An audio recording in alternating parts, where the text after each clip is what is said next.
இந்த உறுதியளிக்கப்பட்ட ஓய்வூதிய திட்டத்தில் உள்ள முக்கியமான அம்சங்களையும் பார்த்தோம். அதில் குறைந்தபட்சமாக புரிந்தாலே அரசு ஊழியர்களுக்கு அந்த ஓய்வூதியம் வழங்கப்படும் என அறிவிக்கப்பட்டிருக்கிறது. இதே போல அந்த அரசு ஊழியர்கள் பணியாற்றிய கடைசி சம்பளத்தில் பாதி தொகை எவ்வளவோ அந்த தொகை ஓய்வூதியமாக அவர்களுக்கு வழங்கப்படும் என்ற அறிவிப்பு வெளியாகிறது. இது அரசு ஊழியர்களால் மிக பெரும் வரவேற்பை பெறும் என்பதில் எந்த சந்தேகமும் இல்லை. என்னென்றால் அரசு ஊழியர்கள் ஓய்வு பெற்றால் அவர்களுக்கு பென்ஷன் இருக்கிறதா இல்லையா என்ற ஒரு கேள்வி எழுந்தது. அந்த கேள்வியில் புதிய பங்களிப்பு ஓய்வூதிய திட்டம் பல்வேறு விமர்சனங்களை எழுப்பியிருந்த சூழ்நிலையில் தான் இந்த பழைய ஓய்வூதிய திட்டம். இதனால் கவர்மெண்ட் ஜாப் என்றால் அவர்கள் 10 ஆண்டுகள் பணிபுரிந்தாலே அவர்களுக்கு வாழ்நாள் முழுவதும் ஓய்வூதியம் கிடைக்கும் வகையில் இப்போது இந்த புதிய டாக்ஸ் ஓய்வூதிய திட்டம் வடிவமைக்கப்பட்டிருக்கிறது.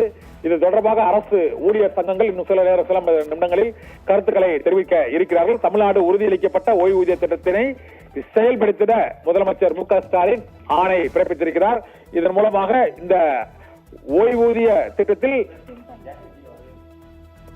புதிய ஓய்வூதிய திட்டத்திற்கு அரசு ஊழியர் சங்கத்தின் மிக முக்கியமான சங்கமாகவும் இந்த 6ஆம் தேதி காலவரம்பற்ற வேலைநிறுத்த போராட்டத்தை அறிவித்த ஜாக்டோ ஜியோ சங்கம் தற்போது வரவேற்பு தெரிவித்திருக்கிறது. இதனால் இந்த புதிய ஓய்வூதிய திட்டம் பழைய ஓய்வூதிய திட்டத்தின் பெரும்பாலான அம்சங்களுடன் கூடிய இந்த டாக்ஸ் திட்டத்தை ஜாக்டோ ஜியோ அமைப்பு வரவேற்பு தெரிவித்திருக்கிறது.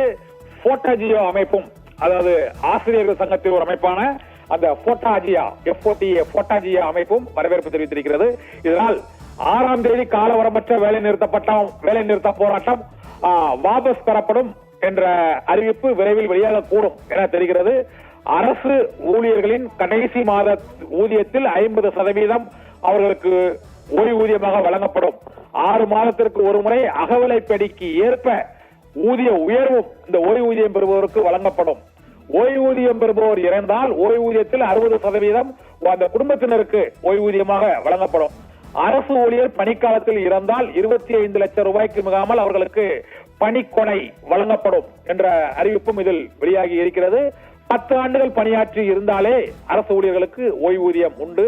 30 ஆண்டுகள் பணிபுரிந்தால் முழுமையான ஓய்வூதியம், கடைசி மாத சம்பளத்தில் பாதி சம்பளம் ஓய்வூதியம், இடைப்பட்ட காலத்தில் ஓய்வூதியமின்றி ஓய்வு பெற்றவர்களுக்கும் சிறப்பு கருணை ஓய்வூதியம். இந்த டாக்ஸ் திட்டம் அமலாக்கப்படுவதற்கு முன்பும் பின்பும் ஓய்வு பெறுபவர்களுக்கும் சிறப்பு கருணை ஓய்வூதியம் வழங்கப்படும் என்றும், இதனால் தமிழக அரசுக்கு கூடுதலாக ஆண்டுதோறும் 11,000 கோடி ரூபாய் அரசின் பங்களிப்பாக வழங்க வேண்டும் என்றும், இதனால் 13,000 கோடி ரூபாய் வரை செலவு ஏற்படும் என்றும், 11,000 கோடி ரூபாய் வரை அரசின் பங்களிப்பாக வழங்க வேண்டும் என்றும், 10% அரசு ஊழியர்களிடமிருந்து பங்களிப்பாக பெறப்படும் என்ற நிபந்தனைகளோடு இந்த ஓய்வூதியம் தொடர்பான அறிவிப்பை தமிழக அரசு வெளியிட்டிருக்கிறது.